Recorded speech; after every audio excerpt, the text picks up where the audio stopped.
फक्त आरोप आहे म्हणून कारवाई करायची का? मुंडेंच्या राजीनाम्याच्या मागणीवर अजित पवारांनी पुन्हा एकदा भूमिका स्पष्ट केली. तर कुणी आजारी पडल्यानंतर माणुसकीच्या नात्यानं भेटायचं नाही का? धस मुंडे भेटीवर अजित पवारांची प्रतिक्रिया. पक्षाध्यक्ष नात्यानं दोन्ही नेत्यांची भेट घडवली. तर धस मुंडे भेटीवर चंद्रशेखर बावनकुळेंचं स्पष्टीकरण. भेटीच्या तारखेवर बोलण्यास मात्र बावनकुळेंचा नकार. राखेतून फिनिक्स पक्षी बाहेर पडतो, पण बीडच्या राखेतनं धनंजय मुंडे आणि सुरेश धस यांची मैत्री बाहेर आली आहे. मुंडे धस भेटीवर जितेंद्र आव्हाड यांची टीका. तर राजकारणी लोकांना भावना नसतात, अंजली दमानी यांची सुद्धा सुरेश धसांवर टीका.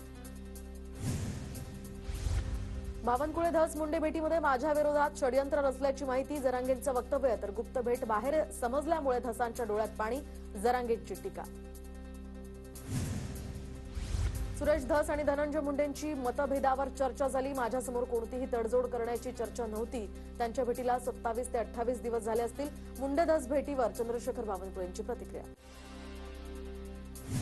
सर्व आरोपी मुंडेंचे खास कार्यकर्ते म्हणून काम करतात. एखादा जेलमधून बाहेर आल्यावर मुंडे वाल्मिकचा खास माणूस होतो. पवारांच्या राष्ट्रवादीचे नेते राजेसाहेब देशमुखांची